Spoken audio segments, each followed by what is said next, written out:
Snow White and Rose Red. Once upon a time, a poor widow lived in a hut in a lonely place. In front of the hut was a garden in which grew two rose bushes, one with white roses and the other with red.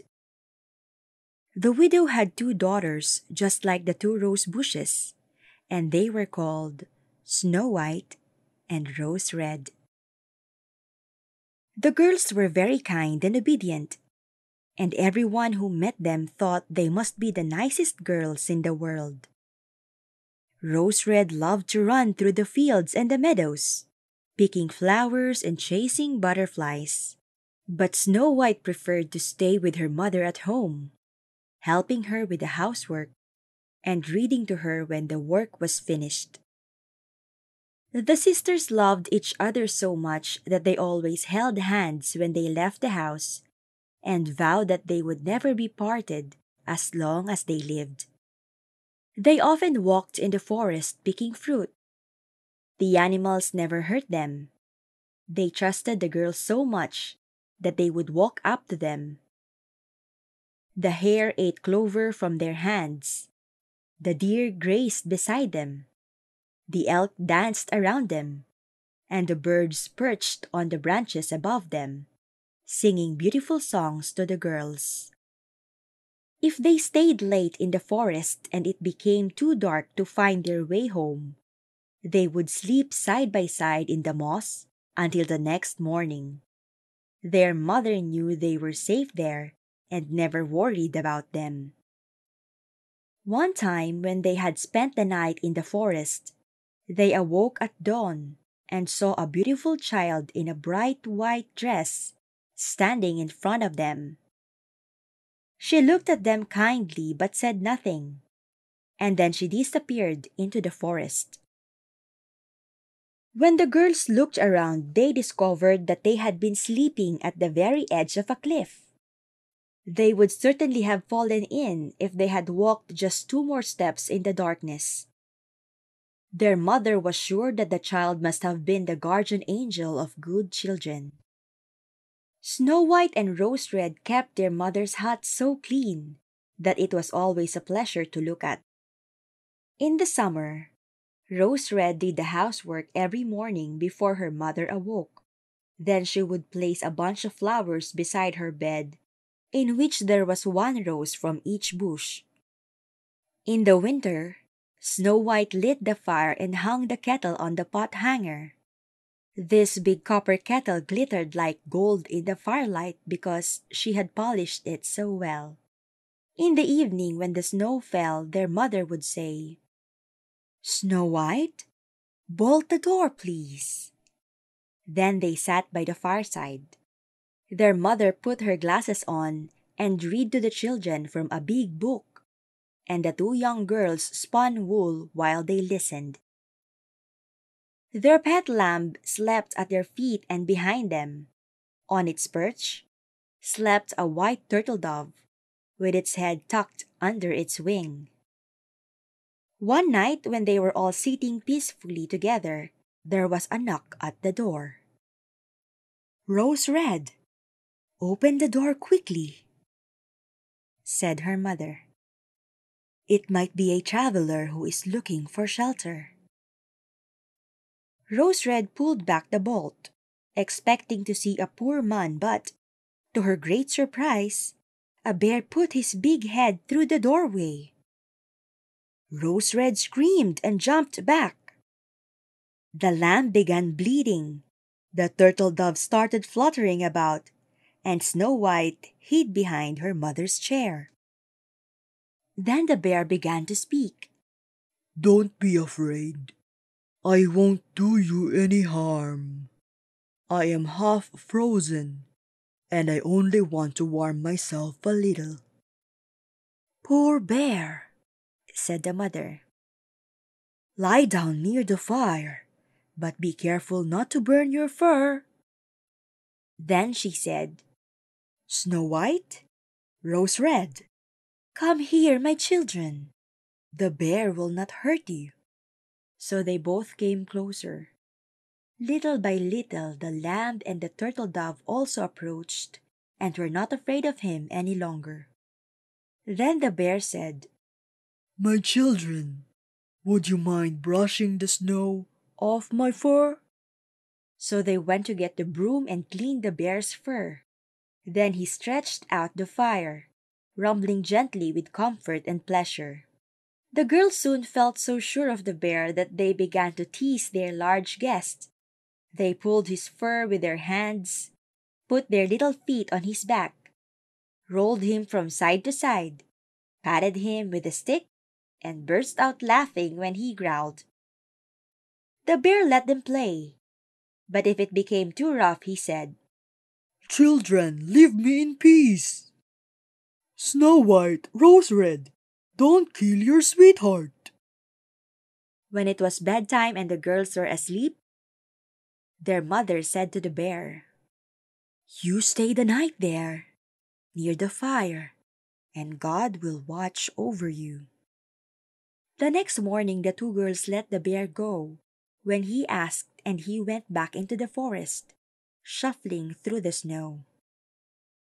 From then on he came back every evening at the same time to lie near the fire, and he let the girls play with him.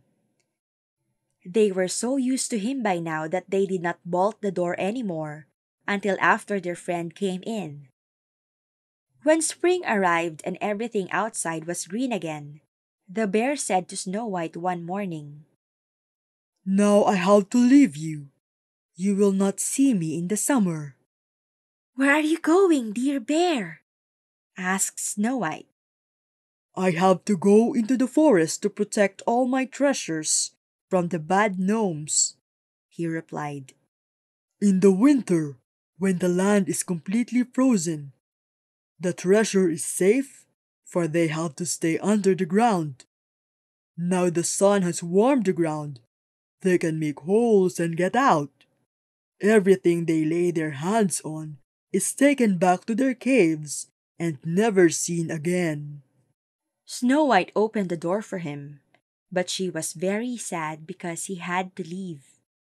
However, as the bear left, a little piece of his fur stuck in the latch. It seemed to Snow White that she saw gold glittering through the fur, but she was not absolutely sure. The bear left quickly, and soon he had disappeared behind the trees. Some time later, the mother sent her children into the woods to gather twigs. On their way they found a huge tree lying on the ground, and around the trunk they saw something jumping about between the leaves, but they could not make out what it was. When they came closer, they saw it was a gnome. He had an old wrinkled face and a long white beard. The end of his beard was caught in a crack of the tree, and the little man was leaping from one side to the other, like a chained dog, not knowing how to get out of this tangle. He stared at the two young girls with his flaming eyes and cried, What are you standing there for? Can't you come and help me? Little man, what are you doing there? Asked Rose Red. You stupid nosy goose, answered the gnome. I wanted to chop down this tree to get some small logs for the kitchen. The big logs burnt our little places that we used to eat from.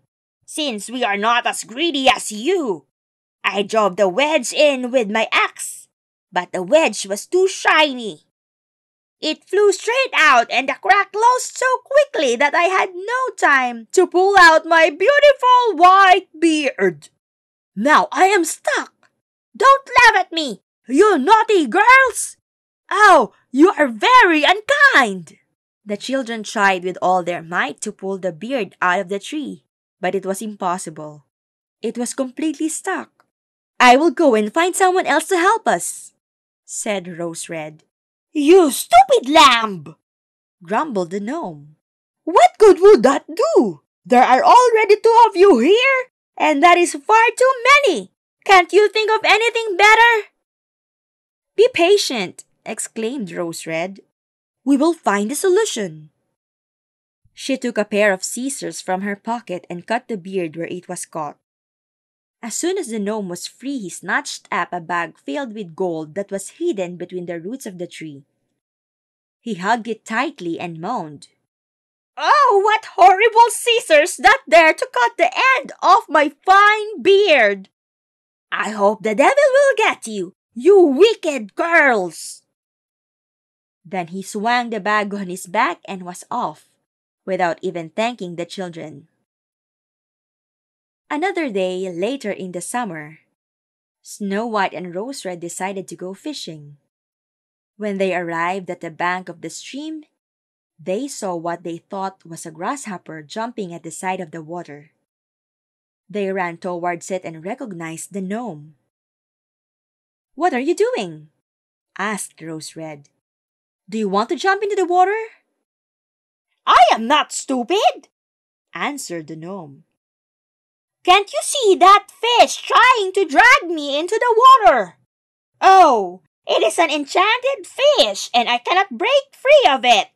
The little man told the girls that he had sat down with a rod and line, but a breeze had blown up and entangled the line in his beard, just when a big fish was biting it.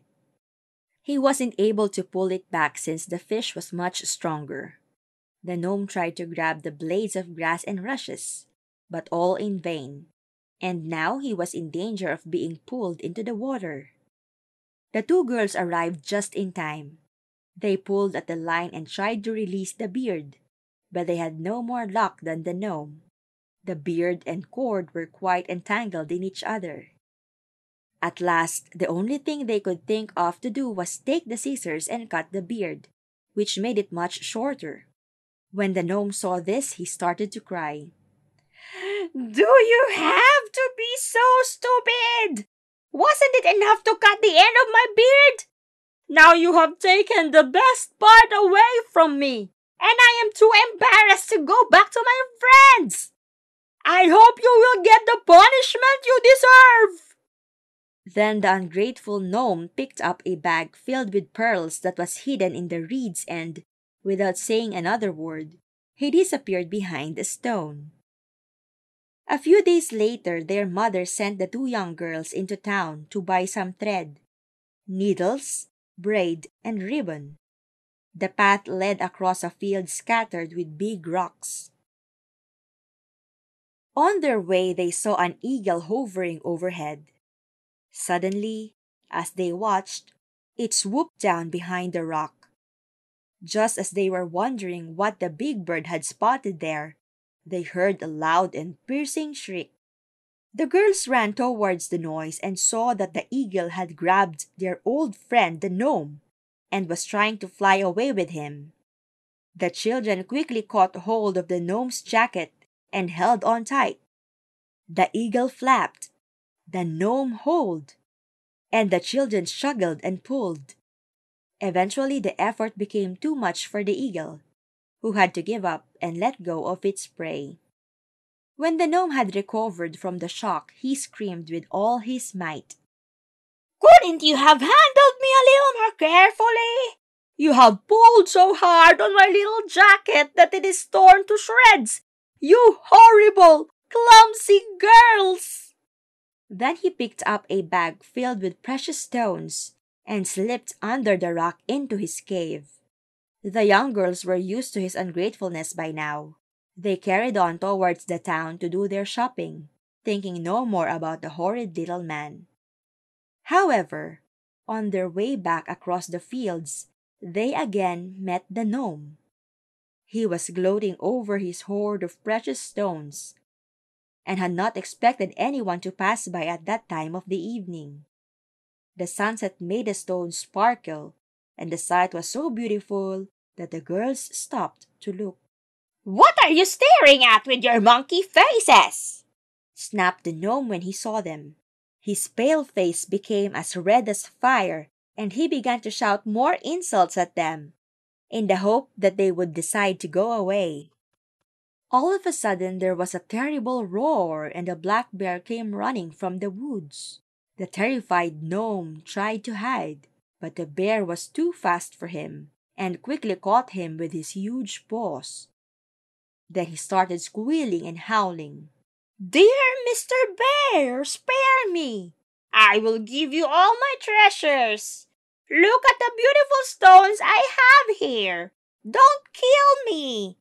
What would you do with such a poor little man like me? You wouldn't even feel me between your teeth. Why don't you take those two rats girls instead? They would make a delicious snack for you. They are as plump as a pair of geese. For goodness sake, eat them instead of me!" The bear did not take any notice of what the gnome said and gave him one kick, which killed him instantly. Then the bear called out to the two frightened girls, who were running away as fast as they could. Snow White, Rose Red, don't be afraid. Wait for me. I will go with you. Suddenly the girls recognized his voice and stopped running in delight. But when the creature came closer to them, his bearskin suddenly fell off, and in front of them instead stood a young man, dressed all in gold. I am a prince, he said. I was bewitched by that evil gnome who stole all my treasures. He made me run through the woods in the form of a wild bear and said I would not be free of the spell until his death. Now he has received the punishment he deserved. Now, you might think that was the end of the story, but it wasn't quite. A few years later, Snow White married the prince, and Rose Red married his brother. The old mother lived with her children in peace and happiness ever after. She brought the rose bushes to the palace and planted them under the window, and every year they still bloomed with the most beautiful white and red roses in the world.